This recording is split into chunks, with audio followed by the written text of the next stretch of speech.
प्यारे बच्चों, स्वागत है आप सभी का नज़मा ट्यूटोरियल्स में। आज नज़मा ट्यूटोरियल्स हम Maharashtra board class 10th geography का चैप्टर नंबर 8 करेंगे, जो कि इकोनॉमी एंड ऑक्यूपेशन। इस चैप्टर के हम सारे क्वेश्चन आंसर लिखेंगे और साथ ही साथ में उसके हम हिंदी में एक्सप्लेनेशन भी समझेंगे। तो ये हमारा पीडीएफ है हमारे ट्यूशन का, जिसमें हमने सारे क्वेश्चन आंसर अच्छे से लिख के रखे हैं। तो चलिए पीडीएफ के जरिए इसको समझना शुरू करते हैं। First of all fill in the blank है।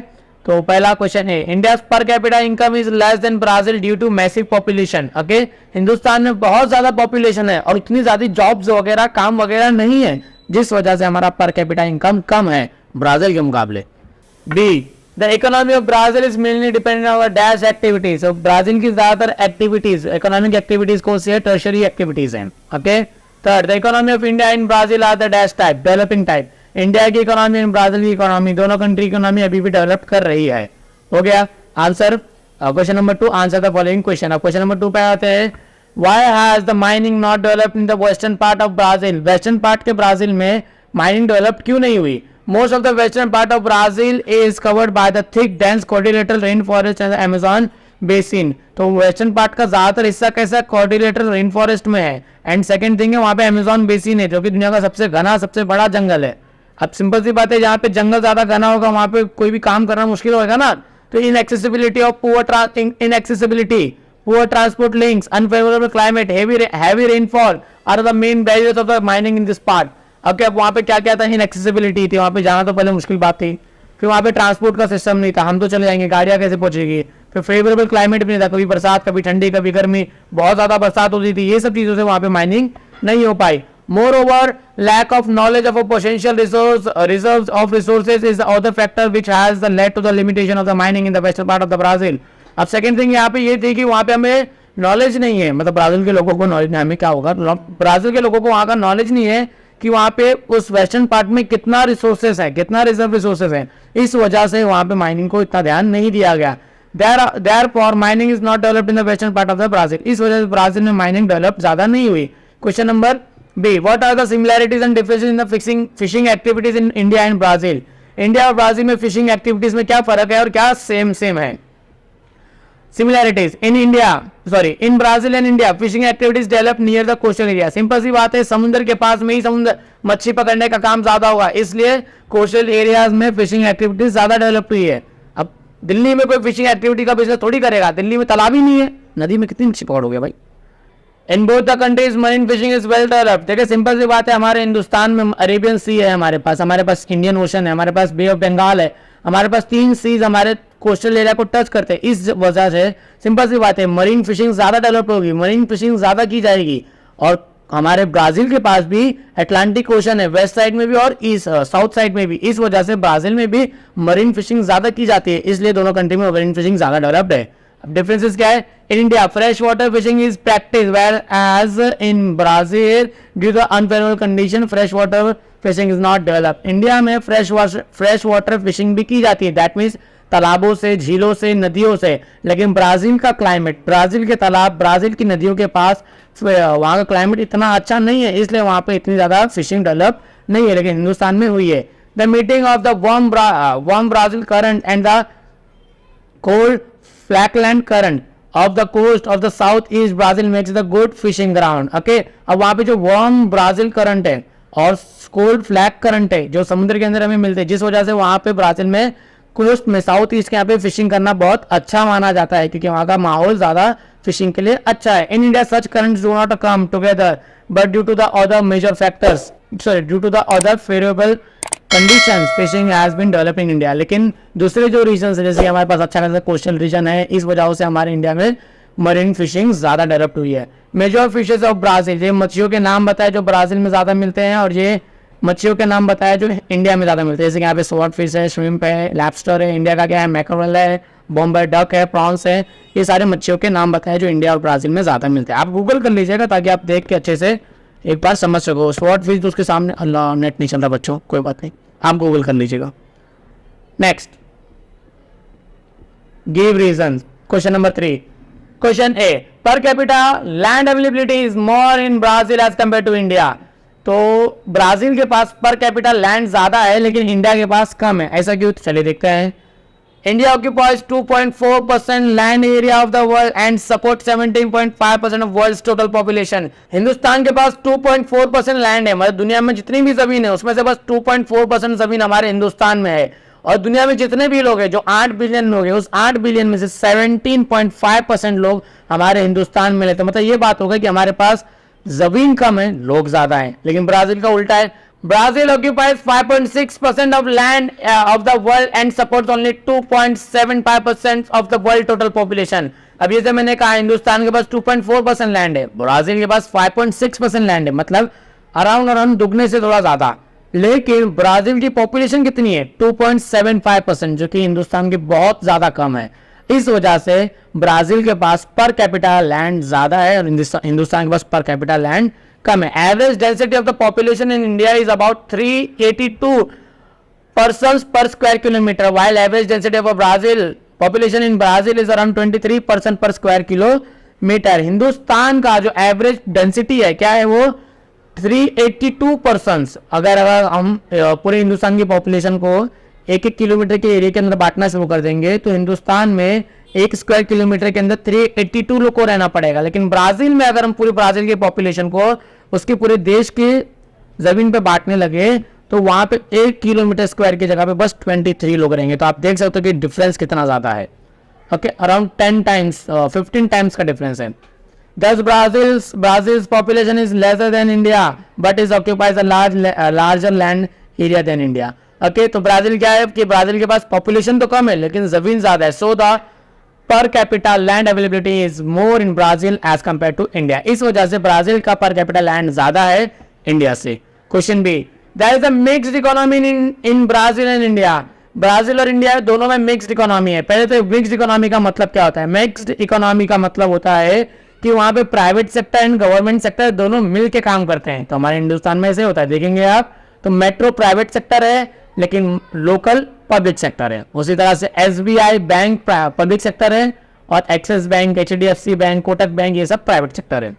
In a mixed economy there is a coexistence of public sector and private sector.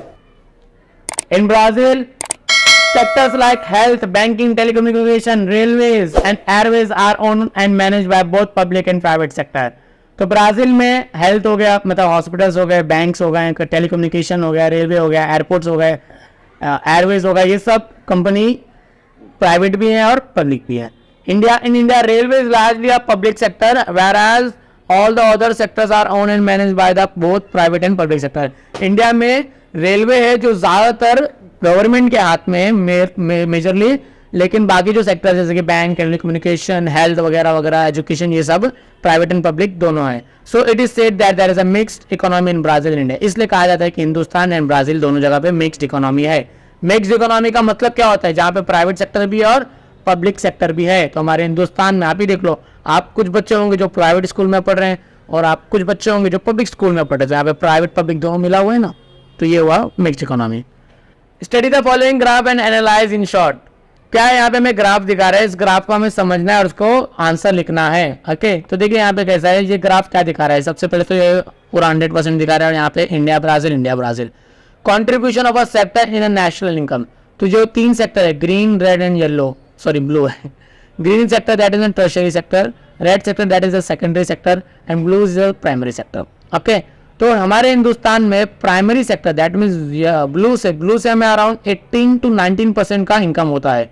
Red sector that is around 22% होगा, जो कि इससे हमें 22% का इनकम होता है। और जो ग्रीन है वो अराउंड 58% होगा, जिससे हमें 58% का इनकम होता है। लेकिन अगर हम लोग जितना engage, percentage of population engage in the sector, कि मतलब कितने लोग इस सेक्टर में काम करें, तो ब्लू सेक्टर में आप देख लो that is a primary sector. Primary sector से हमें कमाई होती है 18% की, लेकिन उसमें काम कितने लोग कर रहे हैं? 49% लोग काम कर रहे हैं। तो क्या बात हो गई? जब जिस जगह से हमें 17% की कमाई हो रही है उस जगह पे अगर हम 49% लोग को काम करने लगा देंगे, मतलब हिंदुस्तान का आधा पॉपुलेशन क्या कर रहा है? प्राइमरी सेक्टर में काम कर रहा है, मच्छी पकड़ रहा है, खेती बाड़ी कर रहा है, जानवर पाल रहा है, ये सब प्राइमरी सेक्टर होता है, लकड़ियां काट रहा है, ये सब प्राइमरी सेक्टर होता है। तो 50% लोग हिंदुस्तान के प्राइमरी सेक्टर में काम कर रहे हैं, लेकिन प्राइमरी सेक्टर से हिंदुस्तान को कमाई कितनी होती है? ओनली 19%। तो ये बहुत गलत हो गया ना। लेकिन ब्राजील का अगर हम देखें तो ब्राजील का प्राइमरी सेक्टर है अराउंड 6 से 5% और उसमें काम कितने लोग कर रहे हैं? 10% लोग। तो ये एक बार का थोड़ा स्टेबल है, लेकिन हमारे हिंदुस्तान का बहुत ज़्यादा अनस्टेबल है। तो चलिए इसको पढ़ते हैं। This is a compound bar graph showing the contribution of a primary, secondary and tertiary sectors of the national income in India and Brazil. तो ये compound bar graph है जो कि contribution दिखा रहा है प्राइमरी का, सेकेंडरी एंड टर्शियरी एक्टिविटीज का, सेक्टर्स का in the national income of the Brazil and India. It also shows the percentage of population engage in the sector, और ये भी दिखा रहा है कि कितने लोग इस सेक्टर में काम कर रहे हैं. The contribution of primary, secondary and tertiary sector to India's national income is about 17%, 16%, 26% and 57% respectively. तो हमारे हिंदुस्तान में जो टोटल इनकम होती है, तो प्राइमरी एक्टिविटीज है हमें 17% का इनकम होता है, सेकेंडरी एक्टिविटीज है हमें 26% का इनकम होता है, और टर्शियरी एक्टिविटीज में 57% का इनकम होता है. Whereas the contribution of primary, secondary and tertiary sector of to Brazil national income is 5%, 28% and 67%. तो जिस तरह से हिंदुस्तान का था ब्राजील का बताया. अब population engage in the primary, secondary and tertiary sector of India is about 49%, 24%, 27%. देखिए कितना अलग है. 17% इनकम होती है हमारे प्राइमरी सेक्टर से, लेकिन वहाँ पे काम कितने लोग कर रहे हैं? 49%. ये तो गलत बात हो गई. सेकेंडरी सेक्टर से 26% का इनकम होता है, काम कितने कर? 24%. तो चलो ये थोड़ा एक बैलेंस है. और टर्शियरी एक्टिविटीज से हमें 57 का इनकम होता है, लेकिन वहाँ पे काम कितने करे? 27%. इस वजह से हमारे हिंदुस्तान में सैलरी का, इनकम का बहुत ज्यादा डिफरेंस है, कि लोग सही जगह पे काम ही नहीं कर रहे हैं. जहाँ पे जितने लोगों को काम करना चाहिए वहाँ पे नहीं काम कर रहे, बिना मतलब जाके काम कर रहे हैं. तो अच्छी जगह जॉब करना चाहिए ना. चलो कोई बात नहीं, बुरा मत मानो. चौथा सवाल, सॉरी छठा point. The population engaged in the primary, secondary and tertiary sector of Brazil is about 10, 19 and 71% respectively. Okay, अभी ब्राजील का पता है. उसके बाद this is understood clearly from the graph that Brazil is not a agrarian economy like India. Okay, तो इससे हमें पता चलता है कि ब्राजील की इकोनॉमी किस तरह की और हमारे हिंदुस्तान की इकोनॉमी किस तरह की. तो इसी तरह से प्यारे बच्चों हमारा 8वां चैप्टर कंप्लीट होता है, जो कि था इकोनॉमी एंड ऑक्यूपेशन. ओके, तो इकोनॉमी ऑक्यूपेशन के हमने सारे क्वेश्चन आंसर समझ चुके हैं हिंदी में, और आपने वीडियो पॉज करके मुझे पता है कि लिख लिया होगा. अगर नहीं लिखा होगा तो कोई बात नहीं, बस आपको वही फोन में गूगल प्ले स्टोर पर जाना है, सर्च करना है नज़मा ट्यूटोरियल्स. आपको हमारा एप्लीकेशन मिल जाएगा. एप्लीकेशन में आप लॉगिन कीजिए, पासवर्ड डालिए, ओटीपी आएगा, ओटीपी फिल कीजिए, एंड आफ्टर दैट आप ये सारे के सारे पीडीएफ जिसमें सारे चैप्टर के क्वेश्चन आंसर लिखे हो उनको आराम से डाउनलोड कर सकते हो और फ्री में यूज कर सकते हो. आपको डाउनलोड करने के लिए 1 रुपए की भी पेमेंट करने की जरूरत नहीं पड़ेगी. आप उसको डाउनलोड कीजिए, फ्री में यूज कीजिए. बस आपको ज्योग्राफी का पीडीएफ नहीं मिलेगा, आपको हमारे एप्लीकेशन में हिस्ट्री का पीडीएफ, साइंस का पीडीएफ, साइंस 2 का पीडीएफ, मैथ्स का पीडीएफ, हिस्ट्री का, और सॉरी हिस्ट्री तो बोल दिया मैंने, geography class 8, class 9, class 7, not class 10, class 11 भी, क्लास 12 भी, आपको सारे क्लास के पीडीएफ मिलेंगे क्वेश्चन आंसर के साथ में.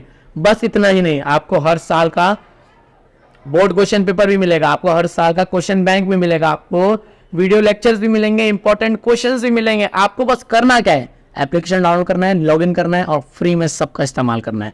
ओके, और जो बच्चे हमारा एप्लीकेशन डाउनलोड नहीं कर सकते वो जाके विजिट कर सकते हैं nazmatutorials.com. आपको ये सारी चीजें वहां भी मिल जाएगी, लेकिन आप वहां से डाउनलोड नहीं कर पाओगे. अगर आपको डाउनलोड करना है तो हमारा एप्लीकेशन डाउनलोड करना पड़ेगा. उसमें आप उसको फ्री में डाउनलोड करके ऑफलाइन भी यूज कर सकते हो. तो इसी हिसाब से हमारे बच्चों आज आपका बहुत बहुत शुक्रिया पूरा वीडियो देखने के लिए. इसी तरह से सपोर्ट करते रहिए, आगे बढ़ने में हेल्प करते रहिए, ग्रो करने में हेल्प करते रहिए. हम कोशिश करेंगे हम आपको फ्री से फ्री बेस्ट क्वालिटी की एजुकेशन पहुंचाते रहे. और प्लीज कमेंट करके बताइए कि मेरा पढ़ाने का तरीका आप लोगों को किस तरह का लगता है. क्या मुझे बहुत ज्यादा फास्ट बोलता हूँ, बहुत स्लो बोलता हूँ, लेक्चर बहुत लेंदी कर देता हूँ, वगैरह वगैरह, जो भी है प्लीज मुझे कमेंट करके बताएं. इसी तरह से मिलते रहिए, साथ में रहिए, आगे बढ़ते रहिए. और thank you so much for watching whole video. Take care, bye bye.